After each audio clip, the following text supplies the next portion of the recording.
bientôt. Vous avez digéré ou pas encore? Digéré?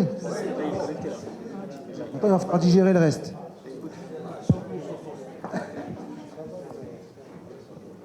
Bon, Philippe, vous voulez qu'on commence ou comment on fait? On attend qu'Isa, je pense qu'il y en a pour 5 minutes. D'accord. Il avait dit 14h45 heure marocaine, ça fait. C'était 15h, c'est ça? Si c'est 14h45 heure marocaine, on y est encore. Voilà. Pas tant de deviner. C'est pareil. Allez. Ça fait? Attends, ça rentre encore, ça rentre. Autant que le...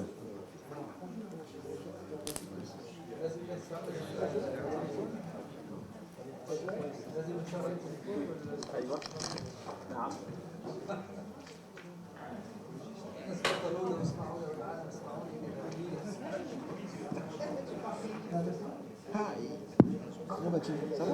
En forme? Ça va? Bien, très bien. Super.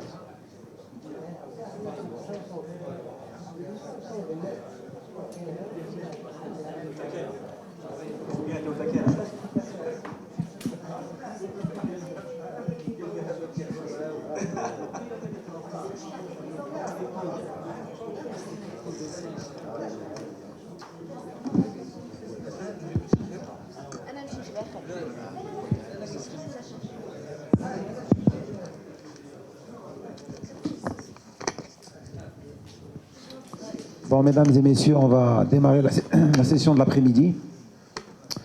Donc, nous remercions encore une fois le docteur Philippe Rafagi. Donc, on va attaquer une session de cas cliniques, c'est ça? Absolument, absolument. D'accord, donc vous avez la parole. En continuité, merci beaucoup pour cette invitation. Encore une fois, je suis très touché par l'hospitalité des Marocains. C'est un vrai plaisir. Ce matin, c'était un vrai plaisir d'échanger avec vous. En tout cas, c'était très actif.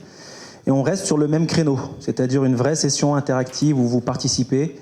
Normalement, ça devrait être 50-50. Donc vous devez faire 50% du cours et moi 50%. C'est ça le deal pour aujourd'hui. Comme tout à l'heure, on part sur des questions qui vont nous mettre un petit peu dans le bain de l'objectif attendu du cours. Je vous laisse regarder et puis je vais faire un petit peu...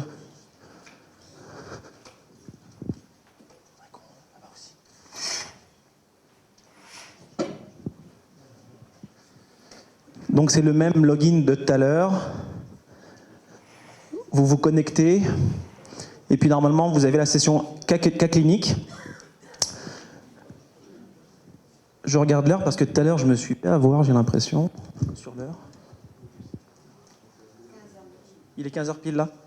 Ok. Parce que là normalement j'ai 1h30.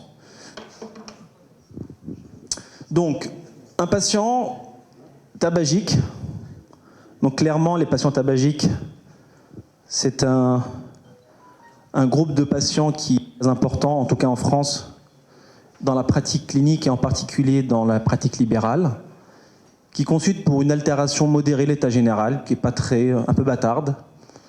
Et puis encore cette histoire de toux persistante, qui est aussi un symptôme un petit peu général, un petit peu aspécifique, qu'on rencontre dans beaucoup de pathologies pulmonaires. Vous lui faites une radiographie pulmonaire, comme d'habitude, en première intention, et puis vous retrouvez des foyers pulmonaires.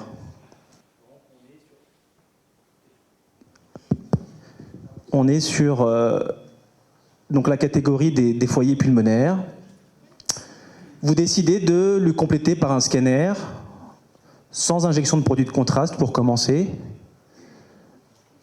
pour faire un peu l'état des lieux de ces condensations. Et puis, voilà une coupe axiale d'une fenêtre parenchymateuse pour ce patient. Ce que je vous demande là, c'est pas le diagnostic, mais il y en a qui sont très forts, qui peuvent faire le diagnostic tout de suite, mais c'est surtout la conduite à tenir, parce que de toute manière, je pense qu'on est tous d'accord pour dire qu'on n'ira pas d'emblée sur un seul diagnostic possible, mais quelle conduite à tenir vous auriez adopté pour ce patient ?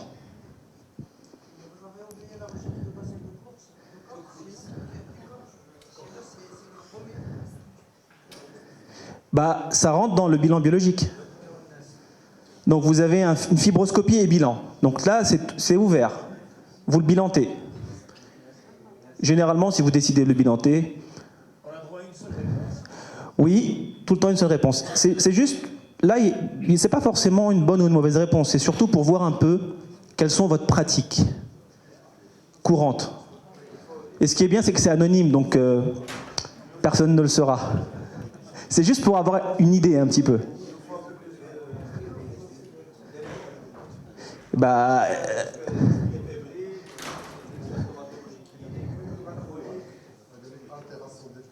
Modéré. Donc plutôt un tableau plutôt subaigu, absolument. Non, il n'a pas de fièvre. Il y a une altération d'état général sans fièvre.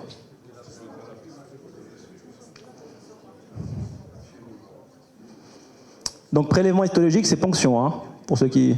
On est d'accord. Voilà. La question, c'est qu'est-ce que vous allez faire en premier? C'est ça la question. Après, peut-être qu'à un moment donné, on sera amené à faire tout ça, hein, un jour. Peut-être. Je passe à la deuxième question. Patient de 63 ans, non tabagique, une détresse respiratoire subaiguë. Il y a quand même une fièvre et de la toux. Une radio pulmonaire qui montre des opacités bilatérales. Et prenez note que j'emploie des termes qui sont liés à la radiographie qu'on n'emploie pas au scanner. Le scanner est plus précis, il est censé nous apporter plus d'éléments sémiologiques. On ne décrit pas sur un scanner des opacités, c'est une terminologie sémiologique pour la radiographie standard.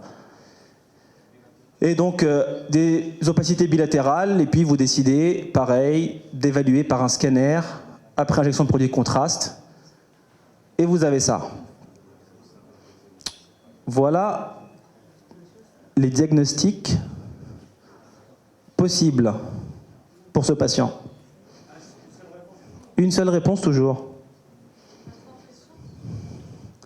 On n'a pas cet élément-là.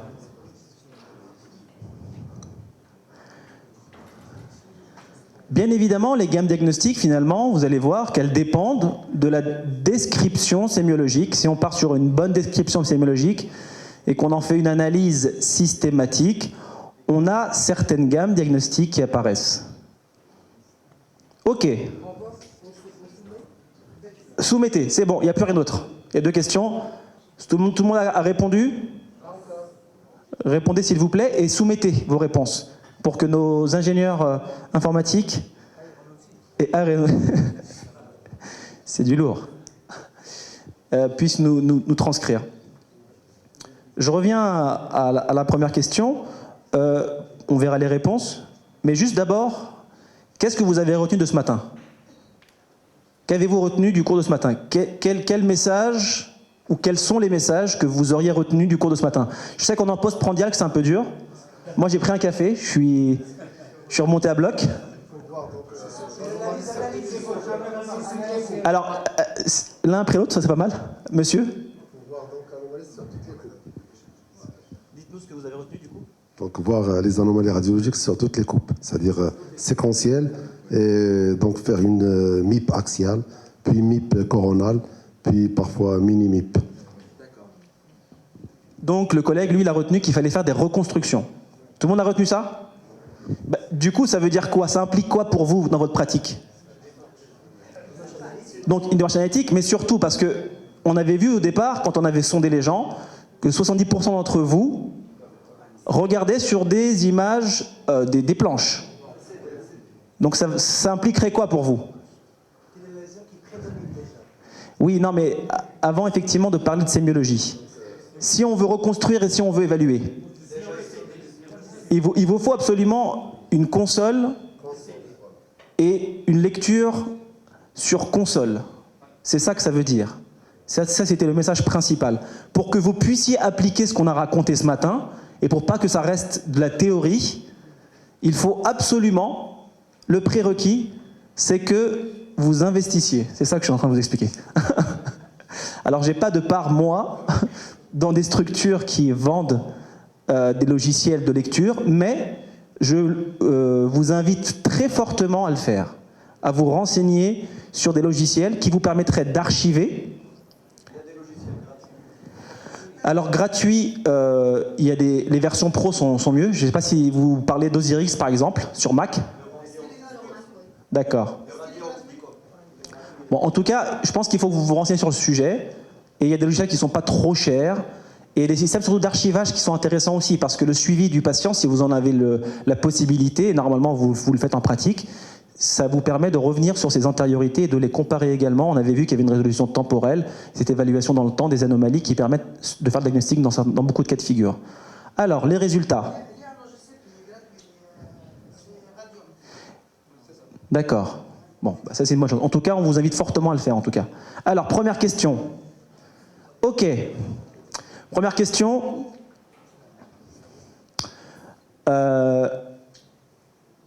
Donc, la majorité, 64%, irait sur une antibiothérapie et un contrôle.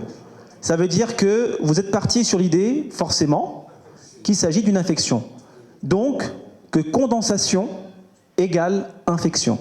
Ça veut dire ça. C'est exactement ce que... Pardon ? Oui, c'est la majorité. C'est comme ça que sont élus les présidents dans certains pays. Donc, 64% des gens ici pensent, et c'est un réflexe qui est parfaitement intuitif et parfaitement reproductible chez les pneumologues, même en France, on part sur l'idée qu'une condensation égale infection. Moi, ce que j'ai envie de vous transmettre, c'est que tout ce qui brille n'est pas de l'or. Très important. D'accord ? Tout ce qui brille n'est pas de l'or. Alors, il y a une proportion quand même qui est partie sur l'évaluation, fibroscopie et bilan biologique. Donc, personne n'est allé dans le terrain tout de suite d'un TEP scanner qui est très onéreux ou d'un prélèvement histologique qui est quand même relativement invasif. Mais c'est vrai qu'on aurait aimé tempérer, même déjà avant la prise de décision, la conduite à tenir, de rechercher quelques éléments sémiologiques plus spécifiques qui nous aiguilleraient d'emblée pour savoir est-ce qu'on est sur de l'infection et on est sur le cas numéro A, donc l'antibiothérapie, ou bien va-t-on aller vers des prélèvements ou une fibroscopie? Ok. Deuxième cas de figure. Deux cas très intéressants déjà, les premières réponses. Deuxième cas de figure. Alors, deuxième cas de figure, on a en majorité pneumopathie d'hypersensibilité subaiguë. Très intéressant également. Donc, la plupart d'entre vous sont partis sur l'idée d'une anomalie hétérogène du poumon, avec trapage, et donc on est parti sur l'idée d'une PHS subaiguë. Très bien. Une proportion à juger que c'est plutôt infectieux. J'aime bien cette proportion-là. C'est intéressant de le voir. Et une proportion qui est non négligeable, 13%, pense que c'est une perfusion mosaïque et un cœur pulmonaire chronique. Donc, encore une fois, on a deux modes de réflexion, soit intuitif, et là ça va dépendre un petit peu de chacun et son expérience et de ses connaissances, donc de la reconnaissance d'image, ou bien sur les signes cliniques, 2-3 signes cliniques qui lui évoquent d'emblée une pathologie, et puis il y a une analyse plus détaillée des choses qu'on verra ensemble. Donc l'objectif, c'est de détailler l'analyse sémiologique du scanner thoracique pour une meilleure approche diagnostique. C'est pas forcément pour faire le diagnostic, mais pour au moins nous aiguiller dans une gamme diagnostique, parfois éliminer certaines pathologies en disant « ça ne ressemble pas à ça du tout » ou « ça ressemble plutôt à ça ». Cas numéro 1. Donc voici les coupes axiales. Homme de 55 ans, dyspnée, et il y a eu de la fièvre. Je ne l'ai pas rajouté, mais il y a de la fièvre.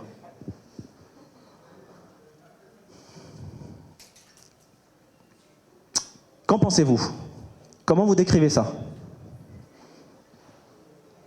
Alors, je rappelle ce matin qu'il y avait 4 catégories d'anomalies. Les nodulaires, micronodules, nodules, masses, les hyperdensités étendues, verdépolie, condensation, crazy paving, atténuation mosaïque, tout ça c'est la même catégorie. C'est des hyperdensités, c'est-à-dire des taches blanches étendues. Les opacités linéaires qu'on a vues, c'est les réticulations interlobulaires et intralobulaires, septinterlobulaires et les réticulations fines, et les lésions aériques, l'emphysème, les kystes, les lésions à rayons de miel. Donc déjà, on est dans quelle catégorie? Donc hyperdensité étendue. Plutôt condensation, vous dites? Tenez. Ça c'est pour me pointer, comme ça. D'accord? Sur ça. Pointer sur ça. Voilà. Dites-nous. À ce niveau, je pense. Ça marche pas, à partir. Non. Là, vous avez vu quoi? C'est sur ce bouton-là. D'accord. Voilà. À ce niveau. Ce sont des images qui stickent à paroi épaisse, non? D'accord. Donc des images qui Si, paroi épaisse. D'accord. Donc vous décrirez ça comme des lésions aériques. Donc la lésion principale que vous voyez là, c'est des lésions aériques. Oui, avec même des opacités nodulaires ici qui sont confluentes. Opacité nodulaire confluente. Probablement. Ok. Quoi d'autre? Juste ça? Nodule et kyste. À paroi épaisse. C'est ça? Ici. Oui. Très bien, très bien. C'est bien qu'on s'écoute entre nous. Donc la collègue, elle décrit les anomalies là. Et c'est très important ce qu'on est en train de faire là ensemble. C'est effectivement de voir que lorsqu'on va mettre les lésions dans une catégorie, on sera obligé d'aller vers des gammes diagnostiques. Ça, il faut le savoir. Si on est sur donc là, vous êtes là, sur l'association de nodules pulmonaires ou confluents, c'est ça que vous avez décrit, et de lésions aériques à paroi épaisse. C'est ça. Donc on va être sur des gammes diagnostiques particulières. Est-ce que tout le monde est d'accord sur cette description? Tout le monde est d'accord? On va sur des kystes plus des nodules?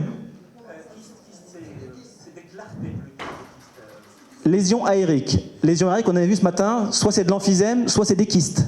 Vous choisissez quoi? Kystes. Kystes. Comment vous différenciez? MIP. Pour les kystes, on fait des MIP. Mini-MIP. Ok. Alors, je vais être sympa, je vais agrandir l'image. Alors déjà, vous voyez bien que si vous avez des planches... Un instant. Juste un instant. On fait les choses step by step. Ça, c'est une description que vous pourrez faire si vous avez l'équivalent de planches. Quand j'agrandis comme ça, vous avez une console. Déjà, vous allez voir qu'on ne voit pas la même chose. Vous êtes parti sur des lésions kystiques, des lésions aériques. Okay? On a dit que la lésion aérique la plus fréquente, c'est l'emphysème. Donc vous avez envie d'éliminer l'emphysème ou d'être sûr que ce n'est pas de l'emphysème avant de partir sur les gammes diagnostiques des pathologies kystiques parce qu'elles sont très rares et elles sont complexes à manier. On est bien d'accord? Comment vous différenciez l'emphysème centrolobulaire des kystes? Et il n'y a pas de paroi. Quoi d'autre? Artère centrolobulaire. Je zoome. Est-ce que vous voyez du coup des artères centrolobulaires ou pas? Non, ok. Parce que c'est pas tout le temps évident de les voir aussi. Ça, c'est une artère centrolobulaire. Ça, c'est une artère centrolobulaire. Ça, artère centrolobulaire. Ça, artère centrolobulaire. Ça, artère centrolobulaire. D'accord? C'est pas tout le temps évident, c'est pas tout le temps un bon point libre blanc. Ça dépend aussi de la résolution du scanner, mais assez fréquemment, on est embêté. Ça, c'est un petit point blanc au sein d'une lésion aérique. Et donc, toutes ces petites lésions aériques sont de l'emphysème centrolobulaire. Donc, il y a bien des lésions aériques. Oui, il n'y a pas de problème. Mais je dis juste que, pour l'instant, on voit, les lésions qu'on voit là, quasiment toutes, sont en rapport, surtout celles qui sont à paroi épaissie, comme avait décrit notre collègue, à paroi épaissie là, vous voyez, ce sont des bulles d'emphysème centrolobulaire chez un patient tabagique. C'est le premier élément. Deuxième élément, vous avez parlé de nodules. Est-ce que tout le monde est d'accord sur la description de nodules? Alors, comment vous le décriveriez? Si ce n'est pas des nodules, ce serait quoi? Opacité. On a dit que l'opacité, c'était description radiographique. Condensation alvéolaire. Même si ce terme-là, on peut le dire parce qu'il y a un bon programme, bravo. Donc condensation, c'est cette plage blanche. Cette plage blanche, c'est une plage, elle est trouée en fait parce qu'il y a de l'emphysème. Mais c'est quelque chose qui est fréquent en pratique courante. C'est une image qu'il faut avoir à l'œil et qu'il faut savoir bien définir. Les condensations, ce n'est pas toujours une plage blanche homogène. elle est parfois trouée comme ça en gruyère à cause de condensation. Et je peux vous dire que quand c'est du verre dépoli, les gens le décrivent, et ça nous arrive plusieurs fois en réunion disciplinaire, de voir des descriptions de rayons de miel, ce qui est catastrophique, parce que ça existe, le rayon de miel dans le lobe supérieur, c'est de la fibrose pulmonaire. Donc là, ce sont des condensations surajoutées sur un poumon emphysémateux. Et notre collègue, elle a dit condensation alvéolaire, et ce qui aiguille énormément le diagnostic, c'est grâce à la présence de cette bronche qui va à l'intérieur de la plage de condensation. Bronchogramme aéré, ça veut dire que c'est un comblement qui est distal et qui est forcément alvéolaire. Alors, broncho-alvéolaire, normalement, on a un comblement de la lumière bronchique. C'est possible quand on a des bronchogrammes liquidiens, et ça aiguille vers une origine tumorale, assez fréquemment. Quand c'est purement alvéolaire, le comblement est distal et distal à la bronchiole respiratoire, ça donne les comblements alvéolaires. Alors, condensation, elle a un critère qui est intéressant, elle est périphérique aussi. D'accord ? Elle n'est pas centrale. Elle est déclive, elle n'est pas antédéclive. Parce que le patient a une décubitus dorsale. Le bronchogramme aéré, ça ne suffit pas de dire qu'on a un bronchogramme aéré, et ça c'est très important, j'espère que vous allez le retenir aujourd'hui, c'est qu'il est régulier. Il est aéré et il a des parois régulières. Oui. Oui.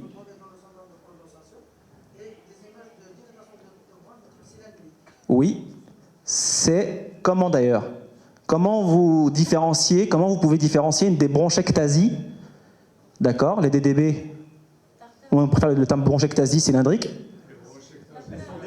Un instant, on s'écoute. Voilà, donc là ici on voit les bronches, on est là, ça c'est central, ça c'est la périphérie. De la centrale vers la périphérie, les bronches c'est comme les branches d'un arbre. Plus on va en distalité, plus le calibre diminue. Si le calibre diminue, c'est que ce n'est pas une bronchectasie. Même si on a un rapport du calibre de la bronche sur l'artère qui est supérieur à 1, ça c'est un mauvais critère, en particulier chez le sujet âgé. On a le droit jusqu'à 1,5 chez le sujet âgé. Le meilleur critère, c'est comme on a vu pour l'emphysème, c'est pas la paroi, artère centrolobulaire. Pour là, c'est la perte de l'effilement vers la périphérie. Ça c'est le critère pour la bronchectasie. Donc on peut le faire. On revient sur l'emphysème. Très joli. Ok. Donc on a vu une première condensation chez notre patient qui est tabagique, qui a de la fièvre, et il a une condensation alvéolaire, donc une surinfection pulmonaire. Autre condensation. Qu'en pensez-vous? Il y en a plusieurs.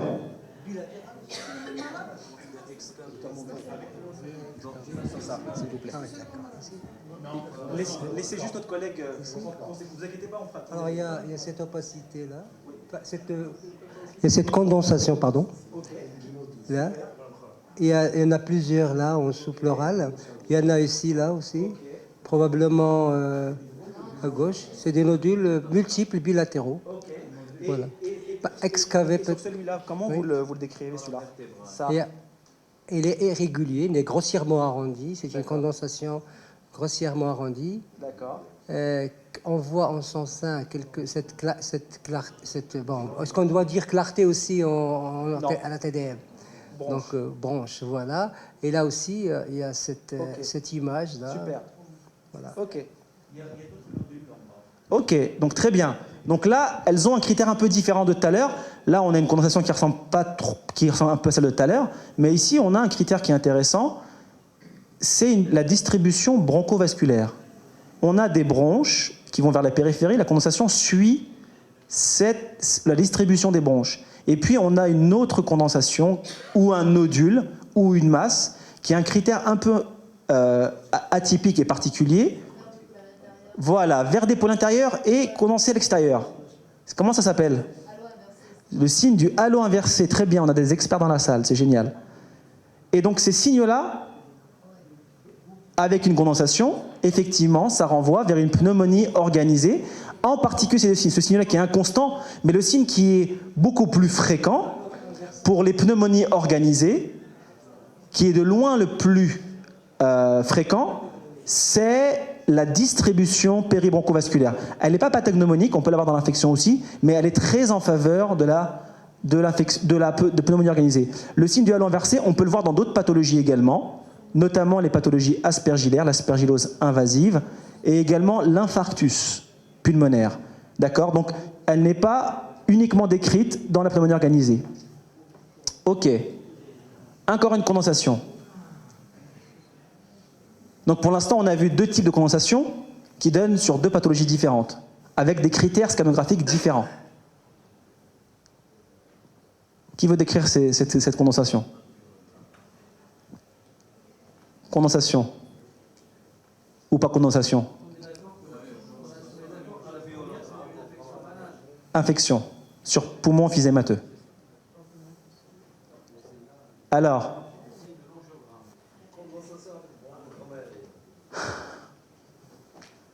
c'est où que ça parle? La même chose. Condensation avec bronchogramme aérien. Montrez-nous, c'est intéressant. Avec quoi? Appuyez sur ça, le milieu là. Montrez-nous. La condensation est là. Ok, On voit bien la branche ok, au milieu. ok. Est-ce que Pareil, vous voyez autre ici. chose? Alors, à droite, c'est autre chose. C'est deux choses différentes. D'accord. Donc, à gauche, condensation plus bronchogramme. Est-ce que ce bronchogramme est particulier?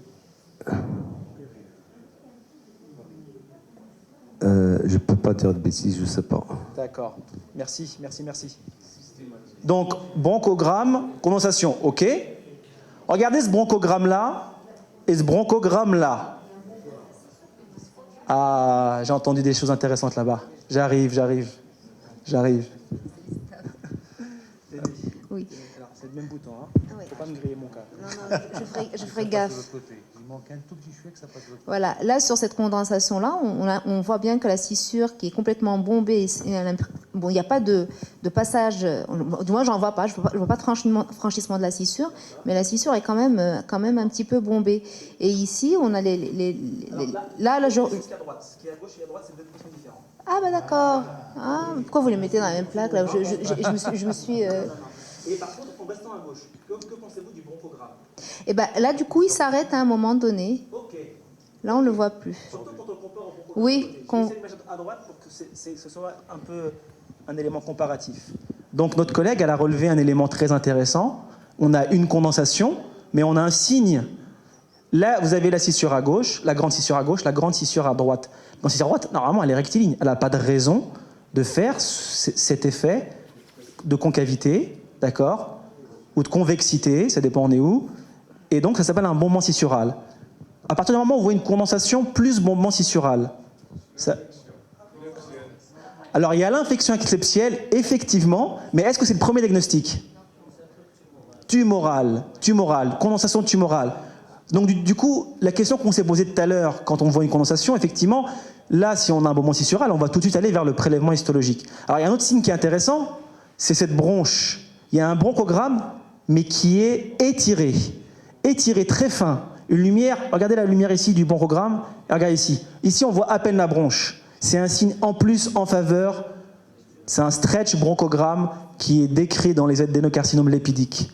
Donc, bombement scissural plus stretch bronchogramme, c'est très en faveur d'un adénocarcinome lipidique. On peut le voir dans d'autres formes de tumeurs, comme dans le lymphome, par exemple.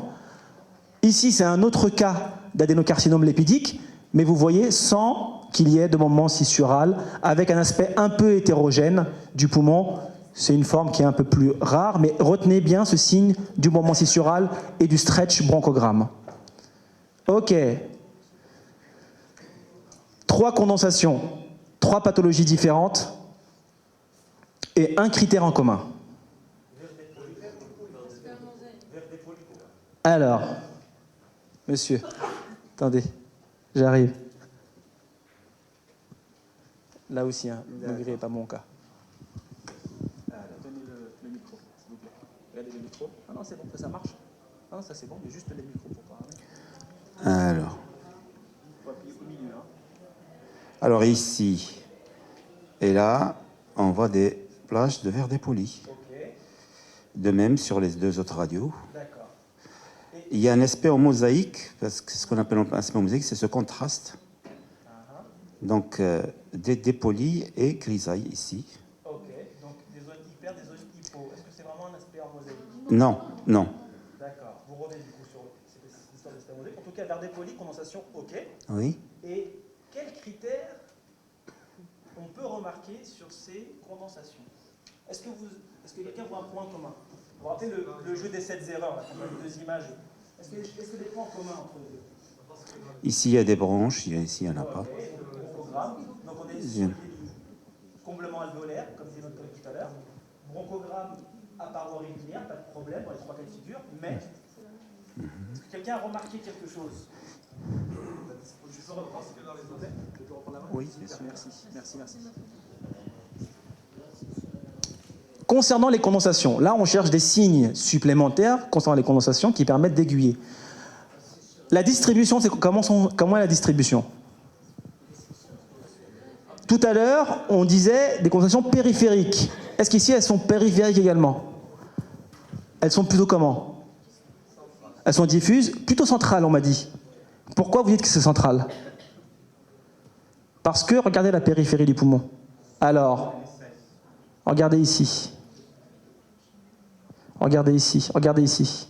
Donc ce sont des condensations qui ont tendance à être centrales. Elles ne sont pas parfaitement centrales, mais elles sont plus centrales que périphériques. Et elles ont des zones d'épargne sous-pleurale relatives. Mais c'est suffisant pour évoquer 3 diagnostics qu'on ne pourra pas différencier les uns des autres. La clinique, par contre, est très différente. Quels sont ces 3 diagnostics? L'OAP, bravo. Deuxième diagnostic? Non, pas la boupe. Pas la pneumocystose, absolument oui, j'ai compris PHS. Pneumocystose, absolument. Et l'hémorragie intra-alvéolaire, bravo, vous avez fait les 3 diagnostics. Pneumocystose, OAP, hémorragie intra-alvéolaire. Que ce soit des condensations ou du verre dépoli, si elles ont ce critère d'un respect relatif de la corticale, alors après il y a un cas de figure qui est un peu différent, c'est la PINS, mais c'est un contexte très particulier, il y a de la fibrose associée, et c'est un dernier diagnostic différentiel. Mais sur la phase aiguë, 3 pathologies aiguës qui ont 3 contextes cliniques qui sont très différents, et ces 3 donnent la même chose, et on est souvent confronté à évoquer les 3. Mais en tout cas, il faut évoquer les 3. Ok. Cas suivant. Alors, je veux une description. Moi, je veux qu'on ne soit pas sur la reconnaissance d'experts, mais qu'on soit sur un raisonnement reproductible. Comment vous décriveriez... Ah oui, c'est le même patient. Comment vous décriveriez cette condensation? Comment vous décrivez cette condensation? Hétérogène. Monsieur n'a pas parlé de... Alors, on parle de calcification. Ça, c'est des vaisseaux en périphérie, on vous a dit. Il y a une différence de densité au sein de la même... Ok, donc ça sur la flemme médicinale. Mais déjà sur ça, avant qu'on regarde ça sera important, on va voir bien évidemment. Ça. Alors, c'est une bonne question. C'est une forme un peu pseudonodulaire, ok. Mais elle est plutôt déjà dans sa distribution périphérique. Elle est un peu comme tout à l'heure, un halo inversé, condensé au pourtour et au centre plus clair, qui est bien vérifié et expliqué sur la fenêtre médicinale comme étant une zone de nécrose. D'accord? Mais un truc intéressant, c'est qu'il n'y a pas de bronchogramme aéré. Ça, c'est vachement intéressant. C'est pour ça tout à l'heure, quand on parle de condensation, l'histoire du bronchogramme est fondamentale pour dire de condensation alvéolaire. Une condensation qui n'a pas de bronchogramme, donc c'est une hyperdensité étendue, qui a une forme plutôt géométrique, plutôt périphérique, plutôt triangulaire, à base sous-pleurale, qui, en très grande majorité, n'a pas de bronchogramme. C'est rare qu'on ait un bronchogramme au sein d'un infarctus. On peut avoir une petite condensation inflammatoire en périphérie de l'infarctus dans laquelle on aura un petit bronchogramme. C'est le seul cas de figure. Mais un vrai infarctus pulmonaire, il n'y a plus de bronche dedans. Il y a une nécrose parenchymateuse. Donc c'est un signe très intéressant, l'absence de bronchogramme. Ok, et bien évidemment l'aspect hypo en périphérie qu'on peut retrouver aussi dans des pathologies tumorales. Donc la réflexion sur la description éventuelle d'une masse était très intéressante. Mais l'aspect triangulaire périphérique, l'absence de bronchogramme, sont des signes qui vont nous aiguiller d'emblée vers l'embolie pulmonaire. Voilà, elle est plus large là, vous êtes d'accord avec moi, que là. D'accord? Là, elle est plus large que là. C'est une image qui est triangulaire, sauf que le sommet, c'est une bosse qui s'appelle la bosse de Hampton. C'est comme ça que c'est décrit dans l'infarctus. Absolument. Sur la radiographie. Ok. C'est un triangle un peu doux. On revient sur ensuite notre condensation qu'on a vue tout à l'heure. Condensation de tout à l'heure. Sur laquelle, tout à l'heure, on est bien d'accord, 64%, pas 100%, des gens ici étaient en faveur d'une antibiothérapie et d'un contrôle. Alors, est-ce qu'on a maintenant, on a bien dit, on est tous d'accord, on a vu que les condensations, quand même, elles ont des critères un peu spécifiques et qu'on peut trouver en sémiologie certaines choses qui nous permettent de nous aiguiller. La distribution de la condensation, l'aspect du bronchogramme sont très importants pour nous aiguiller. Et tout ce qui brille n'est pas de l'or. Donc, quels critères intéressants retrouve-t-on dans cette grosse condensation? Le bronchogramme. Comment il est ce bronchogramme? Irrégulier. Il est quasiment ici à pas, ici à pas, ici à pas. Ça s'appelle comment ça? Une condensation qui a une distribution péribronchovasculaire. On voit bien là qu'elle suit vraiment la distribution péribronchovasculaire et en plus avec des bronches qui sont réduites de calibre. Épaississement, mieux qu'épaississement, engainement péribronchovasculaire. Et ce terme d'engainement péribronchovasculaire, et ça j'espère que vous l'avez noté aujourd'hui, chaque terme de la sémiologie du poumon, elle est très codifiée. Il y a le glossaire de la Fleischner Society qui codifie tout ça. On ne raconte pas ce qu'on veut. Chaque terme, il renvoie vers une sémiologie spécifique et vers des pathologies en particulier. Quand on emploie le terme d'engainement péribronchovasculaire, on parle de pathologie périlymphatique. C'est obligatoire. C'est comme ça. C'est différent d'épaississement péribronchovasculaire. Donc l'atteinte ici péribronchovasculaire qu'on remarque, contrairement à tout à l'heure, c'était une condensation péribronchovasculaire sur la boupe. Vous vous rappelez? Les bronches étaient normales, étaient saines. Ici, les bronches ne sont pas du tout normales. D'accord? C'est pas un simple bronchogramme. Hein? Tout ce qui brille n'est pas de l'or. C'est pas une condensation alvéolaire avec un bronchogramme aéré. C'est une condensation péribronchovasculaire, c'est une sarcoïdose. Donc, bien évidemment, les experts avaient fait le diagnostic. Mais en tout cas, il faut pouvoir... Alors, c'est important parce que on pourrait d'emblée se dire, il y a des micronodules, c'est dans les lobes sup, c'est machin, c'est postérieur, c'est une sarcoïdose. Attention, moi je me méfierais de ça. Il faut avoir le raisonnement. La méthodologie de raisonnement sur les condensations-là, elle vous permet de ne pas vous perdre et de ne pas rater des diagnostics, même quand ils sont parfois atypiques. Vous relevez les atypies. Alors, autre cas de figure. Comment vous décriveriez ça ? Ok. Et une pleurésie. Pleurésie, condensation, verre dépoli. Est-ce qu'ils répondent à un certain critère?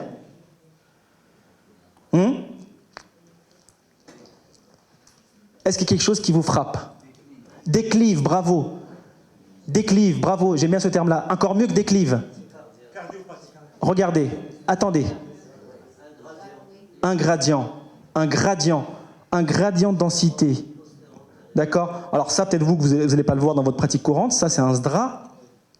Mais effectivement, c'est aussi pour, encore une fois, mettre en évidence le fait qu'on a certains critères qui nous aiguillent d'emblée vers un diagnostic. C'est un critère fondamental. Si vous avez un gradient, alors sur vous ne le verrez peut-être pas dans votre pratique à vous, mais effectivement, un patient de réanimation qui a ce genre d'anomalie confirme bien un SDRA qui est aussi bien évidemment qui est clinique. Autre cas de figure. Condensation périphérique, mieux que périphérique. Apical, ok, mais mieux que périphérique. Tout à l'heure, on avait fait une différence entre sous-pleural et périphérique. On avait dit, c'était quoi la différence? Voilà, quand ça touche la plèvre, on a le droit de dire sous-pleural. Et c'est intéressant, parce que des condensations qui sont sous-pleurales, qui vont aiguiller vers certaines pathologies, la pneumopathie éosinophile, c'en est pas une. Mais ça peut effectivement envoyer vers une pathologie. Donc c'est périphérique, sous-pleural, apical, et comment est le bronchogramme? Irrégulier aussi. Alors c'est vrai qu'il n'est pas très grand, il n'est pas très joli, c'est pas la plus belle image, mais en tout cas il est irrégulier, un peu comme une bronchectasie par traction. C'est pas très dilaté, mais à des parois un peu irrégulières. Et donc ça renvoie vers une pathologie, justement, plutôt fibrosante. Rétractile, absolument. Donc c'est plutôt rassurant. Là, en l'occurrence, alors ça peut être des séquelles, et là, c'est une séquelle post-radique, pneumopathie radique, d'accord? Mais c'est rassurant de voir une bronchectasie par traction au sein d'une condensation quand la condensation vient d'apparaître. Après, on peut avoir sur des zones de fibrose l'apparition de lésions tumorales. Alors, ce qui n'est pas des condensations, mais qui ressemble à des hyperdensités étendues, c'est les atelectasies. La passive, et vous avez remarqué qu'elle se rehausse de façon homogène comme la condensation inflammatoire qu'on va voir, sauf qu'elle a un aspect un peu en forme de croissant, elle est en regard d'un épanchement systématiquement. D'accord? La grande difficulté, et ça arrive, c'est quand on a aussi une infection associée, qu'on a une condensation / atelectasie, mais en tout cas, il y a beaucoup de cas où quand on reconstruit dans les 3 plans, et ça c'est un rappel sur la reconstruction dans les 3 plans, eh bien on retrouve un aspect plutôt en bande de cette condensation. Une condensation alvéolaire, elle n'a pas de raison d'être en bande, d'avoir une forme effilée en bande. L'autre cas de figure, là les bronches elles sont saines, là les bronches elles sont irrégulières, c'est les atelectasies chroniques, donc il y a la perte de volume, une hyperdensité étendue en bande et des bronchectasies qui sont irrégulières, et ça renvoie vers une atelectasie chronique. Condensation plus lésion aérique, c'est ce qu'on a vu tout à l'heure, d'accord, notre cas. Condensation superposée sur des lésions aériques. Là, c'était une infection pulmonaire qui décompense une BPCO post-tabagique. Là, ici, attention, des lésions aériques, ce que je vous disais, une fibrose pulmonaire, une condensation qui s'est chronicisée, c'est un adénocarcinome. Lésion aérique au sein d'une condensation non déclive, antérieure, plein d'excavation et même de l'air dans la plèvre. L'excavation au sein d'une condensation alvéolaire antédéclive est très en faveur d'une infection bactérienne pulmonaire. C'est un des 4 signes cardinaux de la condensation alvéolaire infectieuse bactérienne. La condensation alvéolaire, le bronchogramme aéré, l'antédéclivité et l'excavation. Et là, on avait une fistulisation dans la plèvre puisqu'on a de l'air à l'extérieur et à l'intérieur. Attention à ces pièges. Ne jamais évaluer le verre dépoli ou les hyperdensités en expiration. Comment je sais qu'elle est en expiration? Alors ça, c'est vraiment exagéré, il y a une trachéomalacie. C'est le bord postérieur de la trachée qui est membraneux, qui bombe vers l'avant lors de l'expiration. Ça, c'est un signe, c'est le plus facile. Il y a au moins 5-6 signes qui vous permettent de savoir si c'est inspiré ou expiré. Celui-là, c'est le plus facile. Si même c'est droit, s'il n'est pas bien arrondi comme là, si le bord postérieur n'est pas bien arrondi, c'est pas inspiré. Et donc, tout verre dépoli doit être réévalué. C'est très important. S'il bombe vers l'avant, ou si même il est droit, ça veut dire que c'est expiré. D'accord? Oui, c'est ça. Ah, une encoche, je voulais dire un contenu. Oui, ça peut être pas les sécrétions, effectivement. Alors, autre chose, ce que disait Mustapha ce matin, par rapport à l'évaluation des régions postérieures, le procubitus. D'accord? Alors, ces images, déclive, c'est pas forcément dans les bases, ça peut être aussi en regard des scissures. D'accord? Tout ce qui est déclive, hyperdense, doit être réévalué au procubitus, en particulier chez le sujet obèse, le patient qui a de l'asthme, qui a un SAS, qui est alité, qui est âgé. Tous ces patients-là peuvent faire ces images de façon physiologique, avec un gradient de densité pulmonaire qui est plus élevé de façon physiologique. Effectivement, le patient qui a attendu beaucoup. Autre image très fréquente que l'on voit en pratique courante et qui n'est pas une anomalie importante ou significative. On regarde des ostéophytes ici, des vertèbres dorsales, eh bien il y a un frottement et une fibrose focale et un verre dépoli, qui garde tout le temps ce critère très intéressant d'un liseré sous-pleural. Ostéophyte, liseré, verre dépoli, c'est lié au frottement des ostéophytes, c'est très fréquent, c'est en paravertébral droit systématiquement. Donc, on résume, vous êtes tous d'accord avec moi, je vous ai convaincu, je pense, tout ce qui est de l'or ne brille pas. On a des critères, on a la condensation alvéolaire, infectieuse, jolie, qui est avec un bronchogramme régulier, mais on a aussi des condensations qui, tantôt sont centrales, tantôt montrent un bombement scissural, tantôt montrent des bronchectasies par traction en son sein, tantôt n'ont pas de bronchogramme, sont plutôt périphériques et sont avec un halo inversé, inversé. Tantôt montrent un aspect d'engainement péribronchovasculaire avec la perte du calibre de la lumière des bronches. Et tantôt montrent une distribution péribronchovasculaire sans atteinte de la lumière des bronches ou parfois un halo inversé, avec tout le temps des diagnostics différentiels. Et voilà un tableau qui résume les différentes hypothèses diagnostiques fréquentes, il y en a plus bien évidemment, et pour lesquelles le scanner montre des signes plus ou moins spécifiques, et qui sont bien évidemment appuyés par la clinique, mais qui sont des faisceaux d'arguments qui sont fondamentaux et qui vous permettent clairement de vous en sortir dans beaucoup de cas de figure. On n'a pas parlé effectivement de l'évaluation temporelle, mais pour les pneumonies organisées, l'aspect migrateur des condensations est très important, d'où l'importance d'avoir un PAX. Je vous mettrai à la fin mon numéro de téléphone si vous voulez acheter un PAX. L'association, dans certains cas de figure, des micronodules. Quand vous avez une condensation alvéolaire et des micronodules bronchiolaires, eh ben, c'est un signe très en faveur de l'infection. Si par contre vous avez des condensations alvéolaires et des micronodules périlymphatiques, c'est granulomateux, c'est plutôt quelque chose de périlymphatique. Cas numéro 2. Je vous laisse regarder.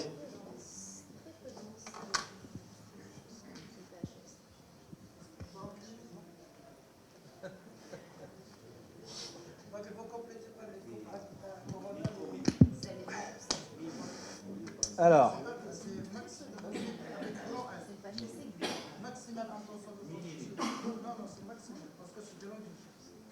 Je commence à 15h.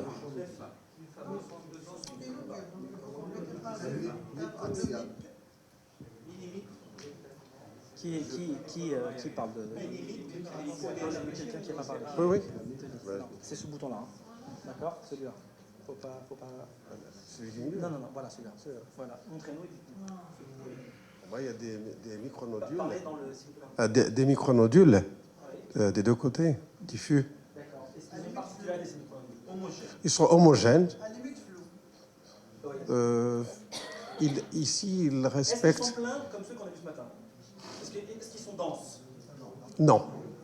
D'accord, c'est un critère intéressant. Chaque indice est très important. D'accord? Ne banalisez pas. Tout ce qui est micronodule, c'est pas dans le même sac. D'accord? Si vous pensez qu'ils ne sont pas denses, c'est bien de le relever, c'est bien de le dire. D'accord? Donc, micronodules flous, bilatéraux, et plutôt peu denses. Merci beaucoup. Je reprends la main. Je vous fais un agrandi. Ça vous confirme? D'accord. Alors, des micronodules flous, centrolobulaires même, je dirais, vous voyez, qui sont envers des polis. Pourquoi je dis centrolobulaires? Pourquoi je ne dis pas juste micronodules, comme tout à l'heure? Pourquoi c'est pas hématogène, par exemple? Enfin, ça pourrait, mais... Parce que, regardez ici la périphérie.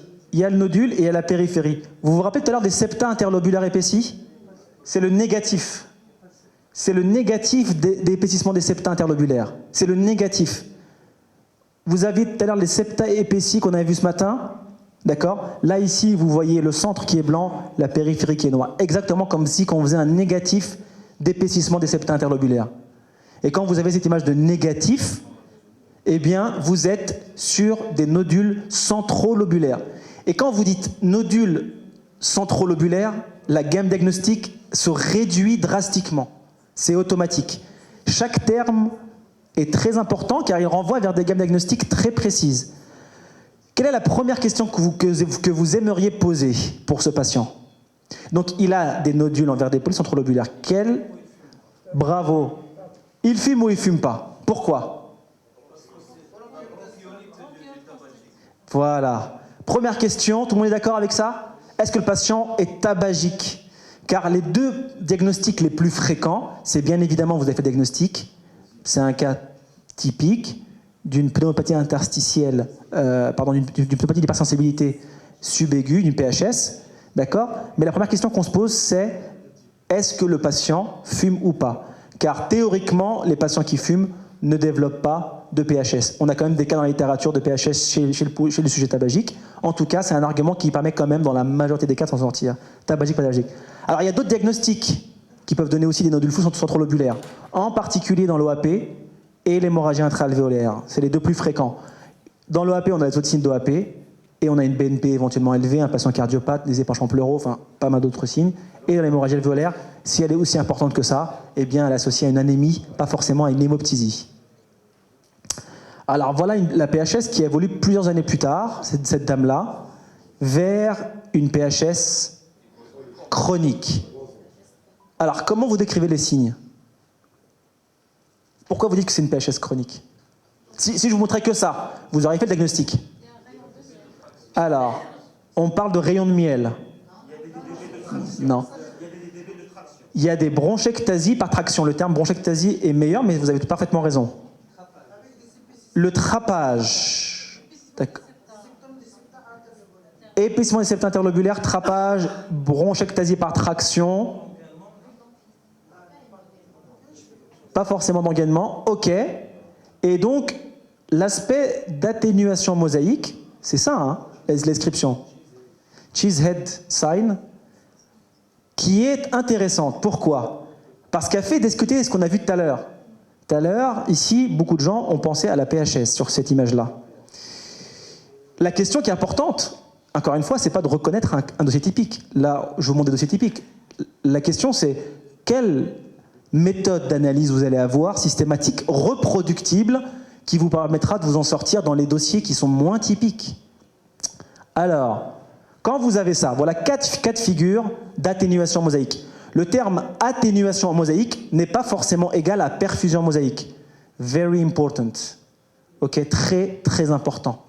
Les deux ne sont pas égaux, ils ne sont pas équivalents. Et d'ailleurs, il y a un de mes maîtres en imagerie thoracique, professeur Bronner, qui n'aime pas employer ce terme d'atténuation mosaïque. Mais c'est un terme qui est dans le glossaire de la Fletcher Society, qui a été révisé et qu'ils ont gardé. Donc le terme d'atténuation mosaïque, je trouve qu'il est intéressant. Il faut juste, en particulier auprès des cliniciens, bien identifier le distinguo qu'il faut faire. Toutes les atténuations mosaïques ne sont pas des perfusions mosaïques, c'est deux choses différentes. Mais justement, c'est ce qu'on va devoir rechercher systématiquement. Donc quels critères, quels sont les éléments que vous voulez évaluer systématiquement quand vous avez une atténuation mosaïque? C'est-à-dire l'alternance de zones hyperdenses et hypodenses. Des zones blanches, des zones noires. Je reviens en arrière, des zones blanches, des taches blanches et des taches noires. Tout à l'heure, quelqu'un avait décrit sur les condensations de l'OAP une atténuation mosaïque, et après il est revenu en arrière. La différence, c'était qu'il y avait une zone complète blanche et une zone complète noire. C'est pas la même chose. Là, c'est l'alternance. Ça passe du blanc au noir, du blanc au noir. D'accord?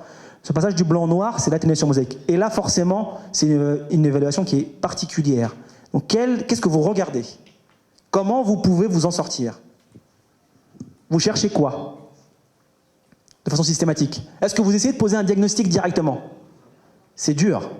C'est très très dur. C'est un des challenges les plus difficiles, je trouve, moi, sur les PID.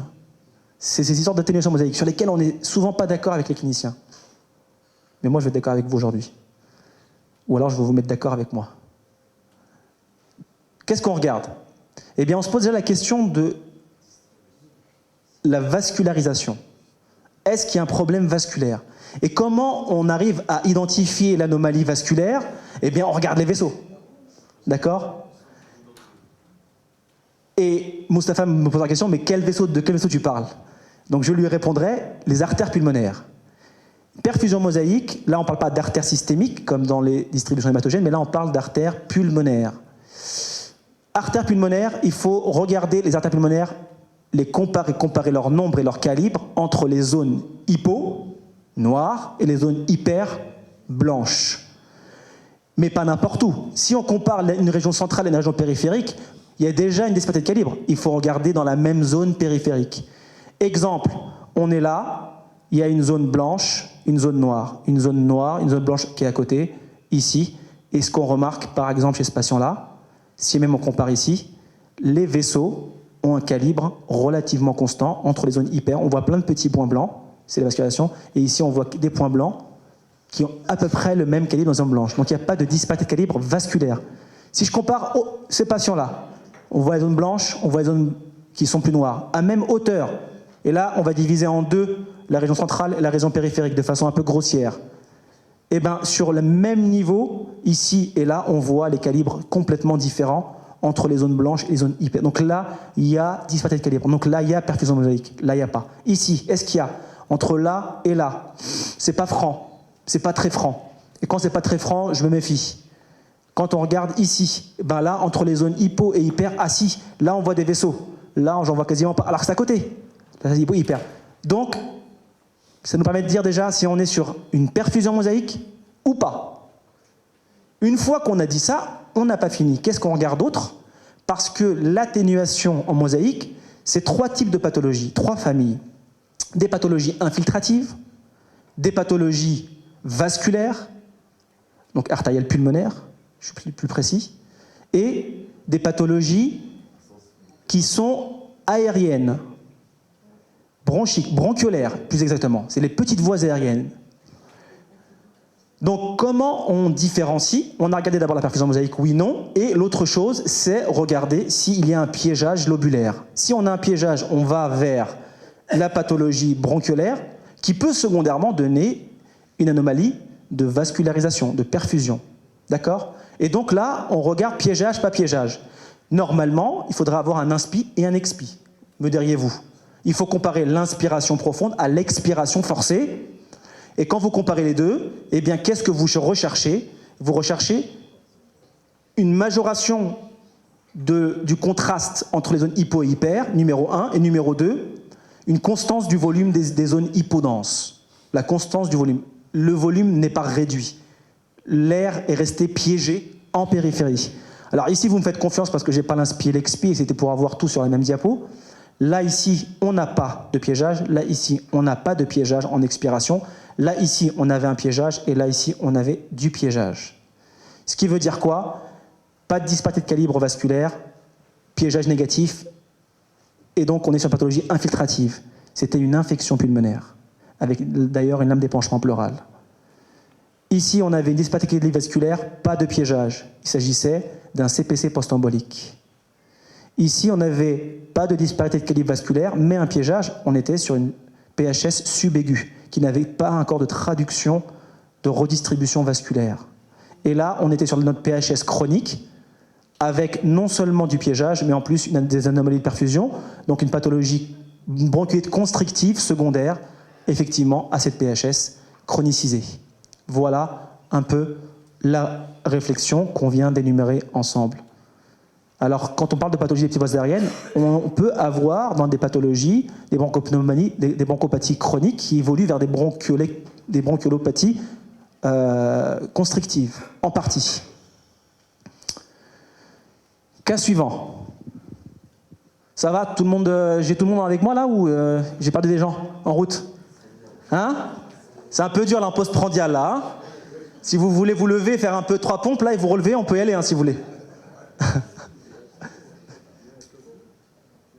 Alors, je veux la description là, je veux la participation. Les gens du fond là que j'ai dû perdre il y a une demi-heure là. J'arrive dans le fond. Est-ce que quelqu'un veut prendre la parole au fond? Faire une petite description. Le but, c'est qu'on se trompe ensemble. C'est ça le but, de toute façon. Il n'y a pas de gêne par rapport à ça, il ne devrait pas y en avoir. Alors, comment vous aimeriez décrire ces anomalies?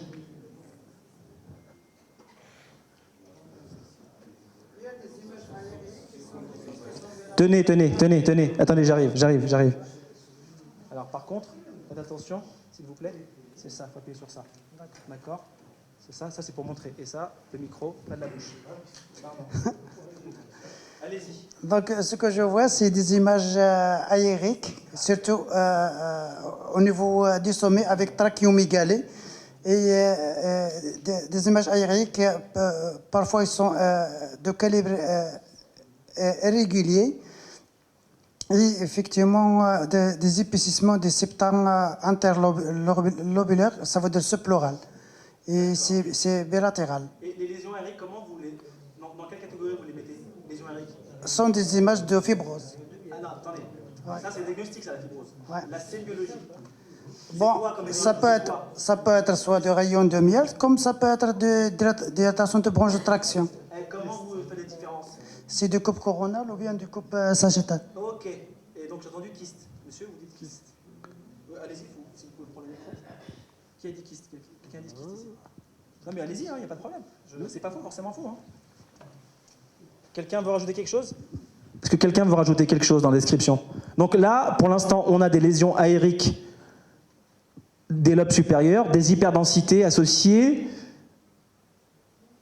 qui sont visiblement, d'après le collègue, des bronchectasies par traction ou bien du rayon de miel. Est-ce que tout le monde est d'accord? D'accord? Pas d'accord? Il y en a qui disent pas de rayon de miel. Au basal, où ça? C'est qui parle? Oui, super. J'arrive. Alors, ça c'est pour parler et ça c'est pour pointer. Oui, c'est ça. D'accord. Donc en basal, c'est surtout au niveau de la 6e coupe. Voilà. Là, il y a des... Pardon. Il faut vous lever votre main, je pense. Voilà. Ici, il y a des lésions sous-pleurales, des lésions kystiques sous-pleurales qui peuvent être en faveur d'un rayon de miel. Super, bravo. Et donc, si vous avez un doute, comment vous levez le doute? En faisant quoi? MIP ou MINIP? Mini-MIP. Et voilà, il suffit de demander. Coronal et mini-MIP. Donc déjà, notre collègue, elle a vu les lésions qui étaient ici et on arrive à bien confirmer qu'il s'agit du rayon de miel. Si on dit rayon de miel, on dit fibrose. Non, mais il y en a un peu à la base, beaucoup au sommet. Ah, c'est super ça. Donc, en haut, des bronchectasies par traction, un peu de rayon de miel là, des rayons de miel aussi là, et des condensations qu'on voit aussi sous pleural. De la distorsion bronchique, des bronchectasies par traction, des distorsions scissurales et parascissurales. Alors, on revient en arrière. Perte du volume du lobe supérieur droit, parfait.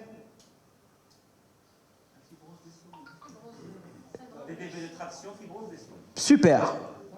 On est au taquet. Pite fibrosante des champs pulmonaires supérieurs. C'est quoi la gamme diagnostique? Silicose.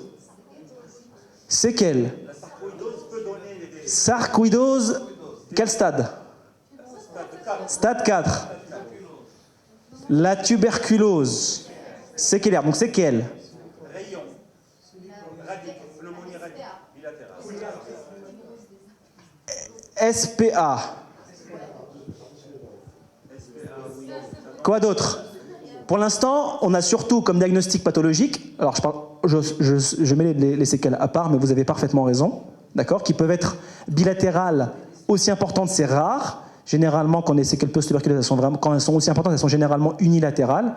Après, peut-être au Maroc, vous avez plus de bilatérales, mais en tout cas, c'est tout à fait possible. Ensuite, non, pas d'histiocytose. Silicose, on a dit. Sarcoïdose, quoi d'autre? Lobe sup, fibrose, lobe sup. Et 4 diagnostics qu'il faut tout le temps discuter. Alors les séquelles, c'est bon, on a dit c'est bon.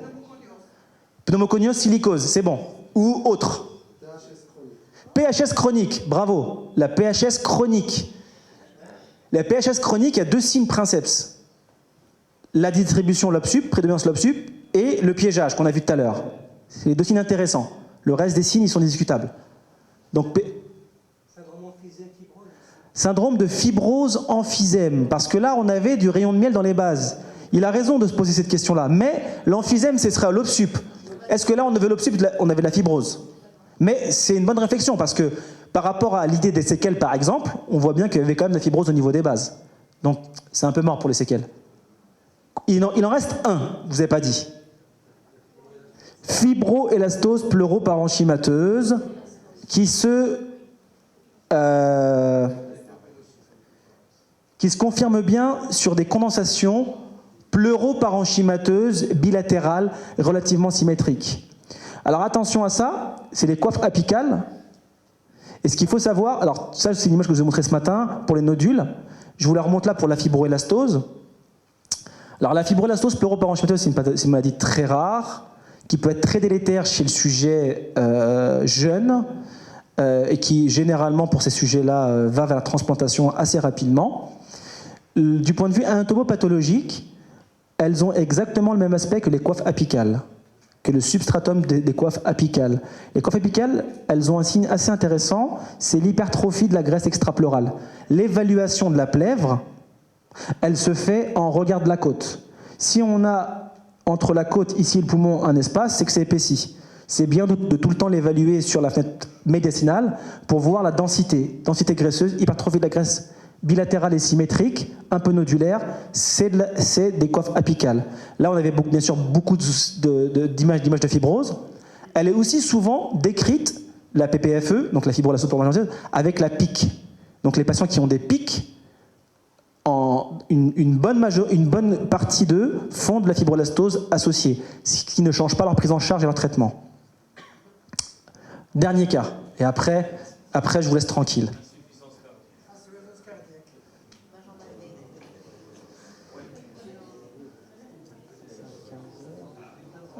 Ah, je suis bon là, je suis bon, j'ai encore une demi-heure.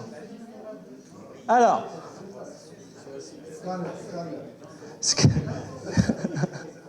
scanner. Alors, donc, il est tabagique, il tousse, et vous faites une radio. La radio, déjà, vous pensez quoi de la radio? Parce que j'ai entendu... Super. Elle n'est pas centrée du tout. Hein. Attention à l'histoire des anomalies médiastinales, des anomalies trachéales, du cœur, tout ça. Hein. Là, on voit ici la ligne des épineuses. Elle est carrément collée au bord interne de la clavicule gauche. Elle est complètement tournée vers la gauche. C'est pour ça qu'on voit tout le médiastin en oblique. En tout cas, vous voyez tous quand même à vue cette image-là, au milieu du poumon. Hein, tout le monde est bien d'accord, hein, tout le monde l'a vu. Ou est-ce que quelqu'un n'a pas pris son café? D'accord, ok.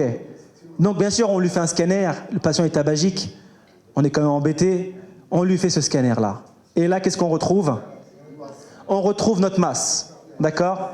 On retrouve notre masse, mais en discutant avec le patient, il vous dit, mais docteur, j'ai fait un scanner il y a quelques semaines. Vous dites, ah bon? Et donc du coup, vous demandez de voir son scanner précédent. Donc vous voyez bien la masse de ce côté-là, et le nodule de l'autre côté, un peu de verre dépoli, une plèvre un peu épaissie. Bon, 6 semaines plus tôt, en fait, ce patient-là, il avait fait une grosse pneumopathie. Et voilà le scanner. Pardon? Qu'est-ce que vous pensez de ce scanner? Juste avant, 6 semaines avant le scanner que vous venez de voir là. Il s'est amélioré, mais il garde une masse, on est d'accord, hein? Votre idée, c'est de se dire, c'est quoi cette masse? Donc là, vous avez un scanner. Comment vous le décrivez, ce scanner? Alors, j'entends plein de choses. Qui veut parler? Atelectasie ronde. Alors, c'est intéressant. Vous voulez décrire? Allez-y. Alors, pareil, hein. Attention. Attention, c'est celui-là. Donc il y a une pleuropneumopathie à droite, donc il y a une condensation. Mais là, elle est quand même... Oui. Vous avez dit condensation. Tout à l'heure, on a parlé des condensations Ouais. très plein. Ouais. Est-ce qu'il y en avait une qui était comme ça? Non. Ça, c'est bien rond, hein, quand même. Donc il y a une pleurésie ici. La pleurésie, Oui. encore une fois, c'est peut-être un épanchement. Pourquoi vous parlez? Un épanchement pleural, d'accord. Épanchement pleural. De ce côté-là, bilatéral, oui. Et ici, il y a le raccord. Ok. Il y a un raccord en pente, on ne sait pas trop. On Oui. a une masse sous-pleurale. Oui. Quoi d'autre? Est-ce que vous avez d'autres qui vous... Rien ne vous chagrine? Oh, super. La deuxième. Voilà. Je reprends la main, s'il vous plaît. Merci. Elle est où la collègue? Qui a dit le niveau hydrorique? Derrière. Ah, les filles, là, elles sont fortes, mais elles ne parlent pas depuis tout à l'heure. Hein. Alors, par là, puis avec le bouton là. D'accord? Allez-y. C'est ici. Alors, montrez-nous et décrivez-nous. C'est ici, il y a un niveau hydroaérique. Ils sont où ces niveaux hydroaériques? Ils sont... La question c'est... Voilà, est-ce que c'est plutôt plèvre ou poumon? Parce qu'il y en a plusieurs en fait. Regardez quand vous descendez sur les 3 premières coupes et puis les 2 coupes qui sont en bas. Est-ce qu'on retrouve quand même de l'air?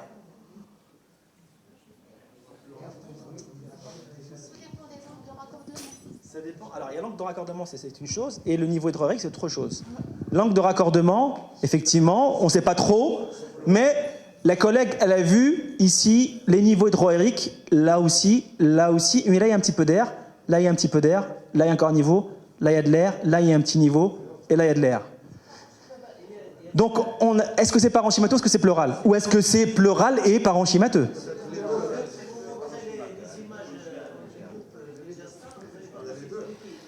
Voilà, monsieur, il suffit de demander. Alors, pleural ou pas pleural? Pleuro-parenchymateux. C'est pleuro-parenchymateux. Ok. Alors, je reviens sur ce que disait tout à l'heure le collègue, ce que vous disiez, c'est une pleurésie. Est-ce que là, vous avez moyen de différencier pleurésie d'épanchement? On va arriver sur le diagnostic. Là, pour l'instant, ce que j'aimerais stimuler, c'est la description. Pour qu'on règle ensemble, on fasse les petits réglages. Vous êtes très bon, vous relevez vraiment toutes les anomalies, et juste des tout petits réglages à faire. Donc, juste qu'on les fasse ensemble. Donc, du coup, on est d'accord pour dire qu'il y a une image quand même qui est très arrondie, qui est sous-pleurale, qui est très embêtante, qui n'est pas une condensation. On a des niveaux hydroaériques qu'on a besoin de comprendre. On a un épanchement pleural, voire une pleurésie. Ici, regardez ici, la plèvre, elle est épaissie. Donc c'est bien une pleurésie, vous aviez raison, mais vous n'avez pas raison de le dire sur la fenêtre parenchymateuse uniquement. Il vous faut la fenêtre médiastinale pour pouvoir l'identifier correctement. Ok, si je vous dis l'épanchement pleural. Épanchement pleural simple, atélectasie en regard passive, avec les bronches qui sont régulières, ça tout à l'heure on l'a vu, atélectasie chronique. La pleurésie, la prise de contraste, l'évaluation de la plèvre, sachez-le, elle se fait non pas dans les espaces intercostaux, mais en regard de la côte. Très important. À partir du moment sur la fenêtre parenchymateuse où vous avez un tout petit épaississement, même d'1 millimètre en regard d'une côte, c'est anormal. Il faut la vérifier systématiquement dans la fenêtre médiastinale. Ici, on voit un épanchement et une prise de contraste, un épaississement de la plèvre, une pachypleurite. Voilà l'exemple contraire d'un épaississement en regard d'une côte qui n'est pas un épanchement pleural. Et moi, je viens de... La semaine dernière, une collègue, donc une pneumologue, très expérimentée, qui connaît très bien l'imagerie, mais qui a justement jumpé et qui n'a pas regardé la fenêtre médiastinale, sur une patiente de cardiologie qui lui a envoyé pour lui dire que le patient n'a pas de décompensation cardiogénique, on cherche un problème pulmonaire. Elle a regardé, il avait une hypertrophie de la graisse extrapleurale bilatérale, elle leur a dit mais les épanchements pleuraux, vous vous foutez un peu de ma tête. Et donc c'est une décompensation cardiogénique. Donc quand on l'a revu en staff, je lui dis mais t'as pas regardé, c'est une hypertrophie de la graisse extrapleurale. Donc c'est toi qui t'es foutu un peu de dommage.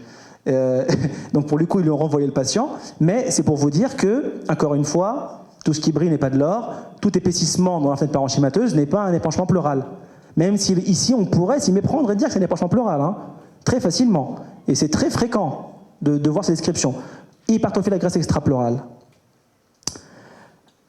L'empyème, lui, donc, ou une pleurésie enquistée purulente, d'accord? Là, contrairement à tout à l'heure, c'est pas déclive. On a effectivement cette convexité, cette prise de contraste et ce split pleural sign, la prise de contraste pleural qui se divise en deux, le tassement du parenchyme en regard, qui est bien en faveur d'un épanchement, et ici, effectivement, enquisté.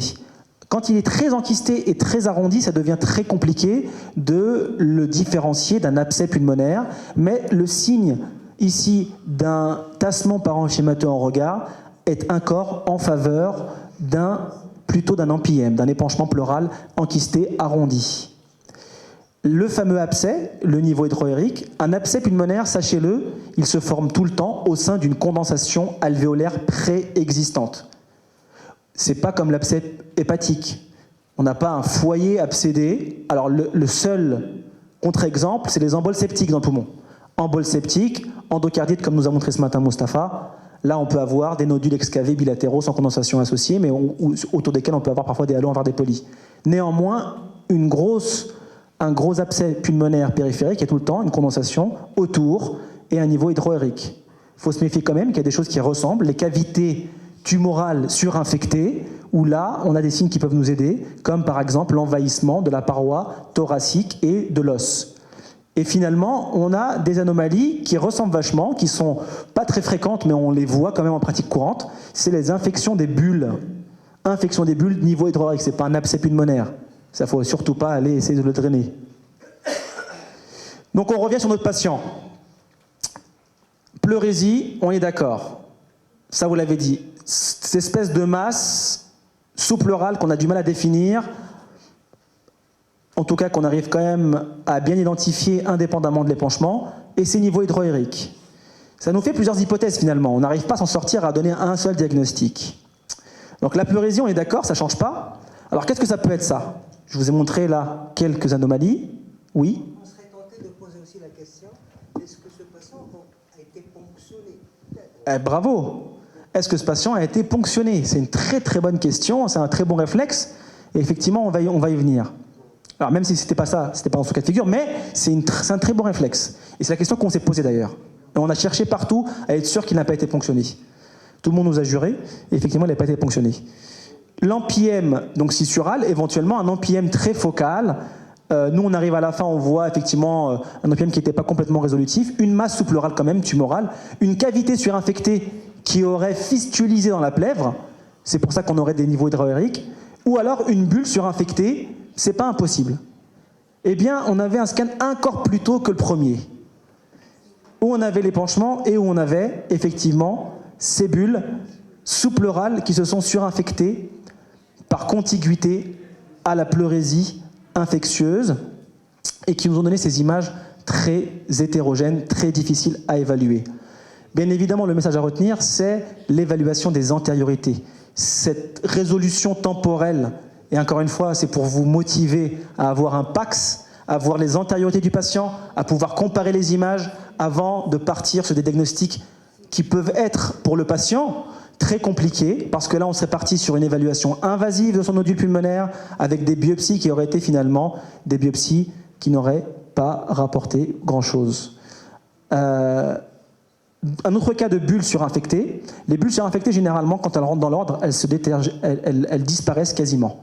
Donc ça, c'est un autre dossier de bulles surinfectées qu'on avait dans le service, avec cet épaississement péribronchique. Et en revenant en arrière, effectivement, on revoit la bulle, et une bulle qui disparaît quasiment après l'infection. Voilà, merci de votre participation. Il nous reste 10 minutes pour des questions. Là, Si, j'ai commencé à 15h. Ils sont témoins. Et normalement, j'avais 1h30. Oui, vous avez encore 20 minutes. Ouais, oui, j'ai même 20 minutes. Alors, déjà, ma première question. Moi, j'ai une question, moi, déjà. Qu'avez-vous retenu? Qu'avez-vous retenu? J'aimerais savoir tout. Non, tout, il y a quoi? Alors, les nodules.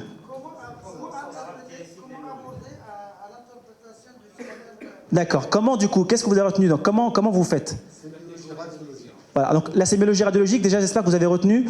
C'est pas blanc-noir, c'est pas condensation, micronodule, c'est pas ça. C'est bien plus détaillé. On a plus de marge de manœuvre sur la description. On a plus d'indices. D'accord? Donc ça nécessite, bien sûr, de se former pour pouvoir appréhender, reconnaître ces indices, les voir, les revoir, les re-revoir. Ça, c'est numéro 1. Numéro 2, j'espère que vous avez retenu qu'il faut utiliser absolument une console. On vous le répète, on vous le répète, on vous le répète, on vous le répète, mais il faut à un moment donné passer. Il faut basculer de l'autre côté.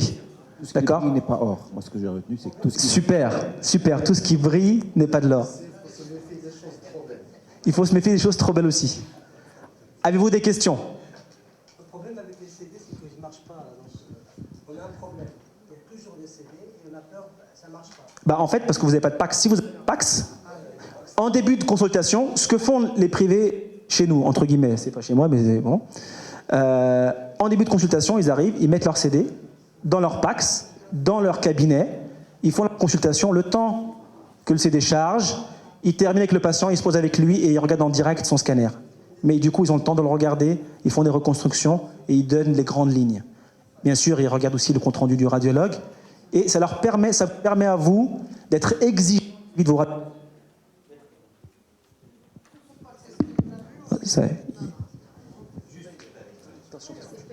Pour dire que rien n'est insurmontable, le PAX à l'assistance publique des hôpitaux de Paris date de 2005.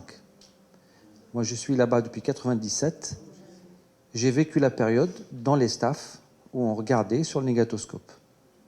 Et l'évolution s'est faite au début. Le PAX s'est installé uniquement en radio, avec toute la peine du monde, quand on va au staff de pneumo ou d'oncologie digestive, de pouvoir regarder les images qu'on avait en radio.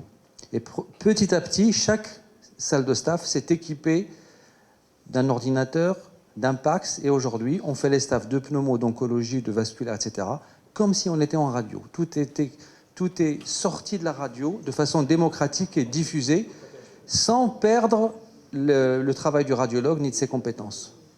Donc ça veut dire que ce n'est pas insurmontable. Ça doit se faire dans les 5 années à venir, ça devrait devenir quelque chose de tout à fait régulier. Une des astuces, une des possibilités, c'est que les cabinets, il y a des cabinets qui sont autour d'Ambroise Paré, qui est un hôpital d'assistance publique, des cabinets privés qui sont reliés à notre PACS. Comme ils font leurs vacations de scanner d'IRM, ça part chez eux. Et donc tout ça, informatiquement, c'est tout à fait possible. Et ici, je suis sûr que c'est tout à fait possible. C'est un réseau d'images. C'est un réseau que les informaticiens, il y a le gars qui est là-bas, qui est tout content, il est tout content de ce qu'on vient de dire. Vous allez voir là-bas, il n'est pas là. Vous allez voir, il va vous proposer des formules, un package autour d'une clinique. La clinique du Jaloux, la clinique de Marrakech, autour les cabinets qui sont dans vos cabinets, vous faites un réseau. C'est possible. Et les autres, ils font pareil. Des questions? Pragmatisme. Non, il faut absolument l'agir. On a un peu de temps, donc c'est bien qu'on parle de ça, c'est très important. Il faut que... C'est très bien ces initiatives de formation, mais il faut que vous initiez, que vous basculiez vraiment dans cette façon d'exercer la médecine qui est moderne et très utile pour le patient. Ça fait une grosse différence pour vos patients. C'est une évidence.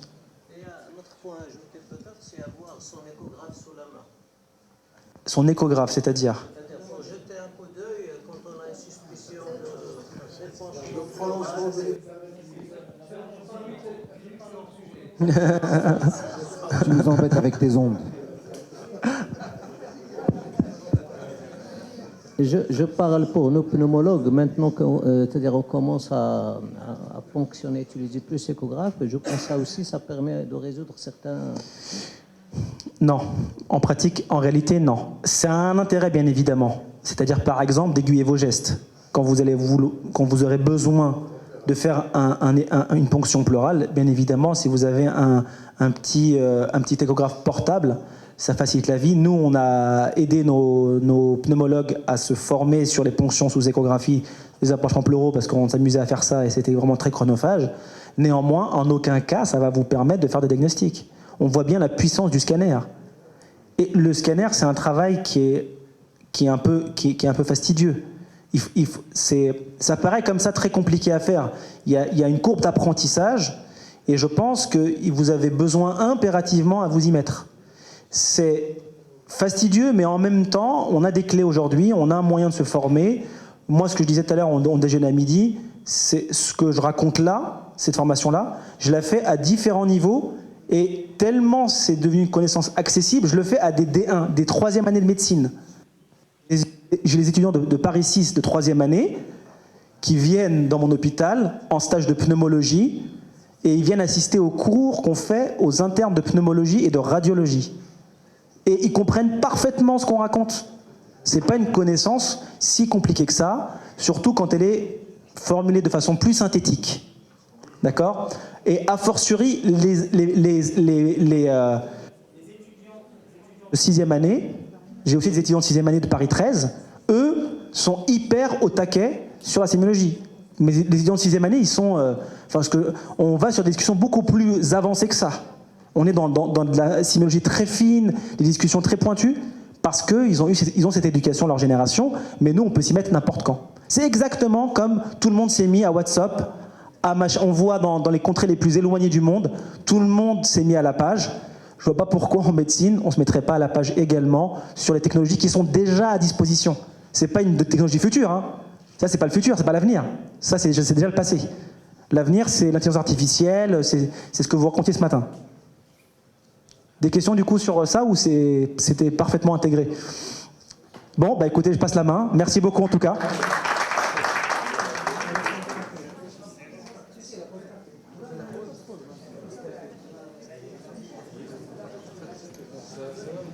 Merci beaucoup.